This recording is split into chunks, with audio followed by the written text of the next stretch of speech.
श्री जी channel में आपका स्वागत है। गणेश जी विघ्न विनाशक व शीघ्र प्रसन्न होने वाले देवता हैं। अगर कोई सच्चे मन से गणेश जी की वंदना करता है तो गौरी नंदन तुरंत प्रसन्न होकर उसे आशीर्वाद प्रदान करते हैं। गणेश जी जिस स्थान पर निवास करते हैं उनकी दोनों पत्नियां रिद्धि और सिद्धि भी उनके साथ ही रहती हैं। उनके दोनों पुत्र शुभ और लाभ का आगमन भी श्री गणेश के साथ ही हो जाता है। कभी कभी तो भक्त भगवान को असमंजस में डाल देते हैं। पूजा पाठ और भक्ति का जो वरदान मांगते हैं वो बड़ा निराला होता है। इस तरह की जानकारी के लिए आप श्री जी चैनल को सब्सक्राइब कीजिए और इस बेल आइकन को प्रेस कीजिए। काफी समय पहले की बात है, गांव में एक अंधी बुढ़िया रहती थी। वो गणेश जी की परम भक्त थी। आंखों से भले ही दिखाई न देता हो, लेकिन वो सुबह शाम गणेश जी की वंदना में मग्न रहती थी। नित्य गणेश जी की प्रतिमा के आगे बैठकर उनकी स्तुति करती थी, भजन गाती थी और समाधि में लीन रहती थी। गणेश जी बुढ़िया की भक्ति से प्रसन्न हुए। उन्होंने सोचा ये बुढ़िया नित्य हमारा स्मरण करती है, परंतु बदले में कुछ नहीं मांगती। भक्ति का फल तो इसे मिलना चाहिए। ऐसा सोचकर गणेश जी एक दिन बुढ़िया के सम्मुख प्रकट हो गए और बोले, माई, तुम हमारी सच्ची भक्त हो। जिस श्रद्धा और विश्वास के साथ तुम हमारा स्मरण करती हो, हम उससे प्रसन्न हुए। अब जो भी एक वरदान आप मुझसे मांगना चाहती हो मांग सकती हो। बुढ़िया बोली, प्रभु, मैं तो आपकी भक्ति प्रेम भाव से करती हूं। मांगने का तो मैंने कभी सोचा ही नहीं, अतः मुझे कुछ नहीं चाहिए।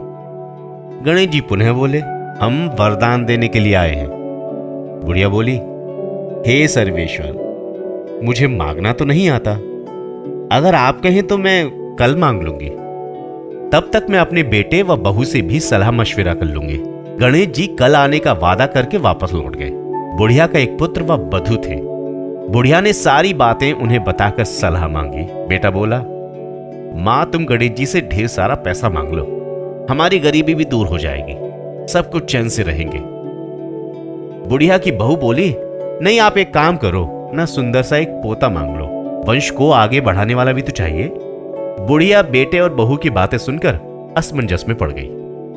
उसने सोचा कि ये दोनों तो अपने अपने मतलब की बात कर रहे हैं। अब बुढ़िया ने पड़ोसियों से सलाह लेने का मन बना लिया। पड़ोसन भी बड़ी नेक दिल थी।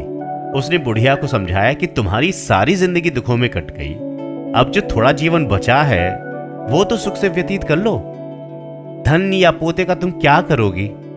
अगर तुम्हारी आंखें ही नहीं हैं तो ये सांसारिक वस्तुएं तुम्हारे लिए क्या काम की हैं? सब व्यर्थ है।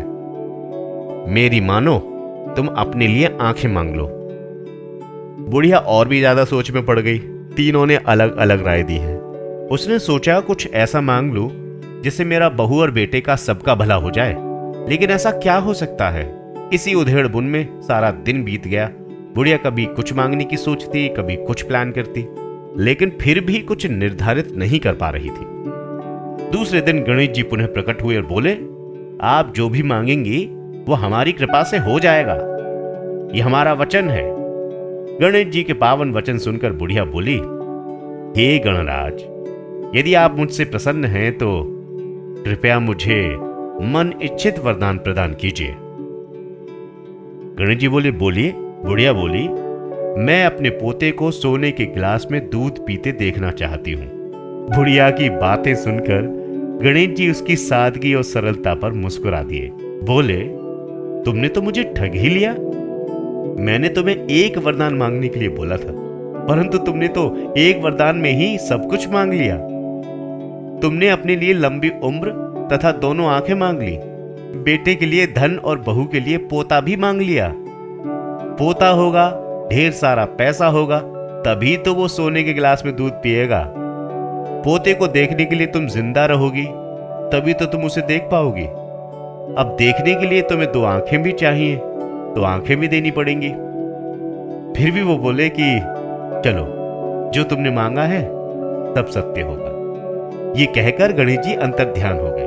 कुछ समय बाद गणेश जी की कृपा से बुढ़िया के घर पोता हुआ, बेटे का कारोबार चल निकला और बुढ़िया की आंखों की रोशनी भी वापस आ गई।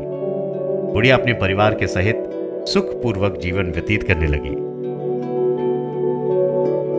ऐसे हैं श्री गणेश जी। आपको ये कहानी कैसी लगी? जब ठगे गए थे श्री गणेश। श्रीजी चैनल में बस इतना ही। अगर इस तरह के वीडियोस आप हमेशा देखना चाहते हैं तो चैनल को सब्सक्राइब करें। नमस्कार।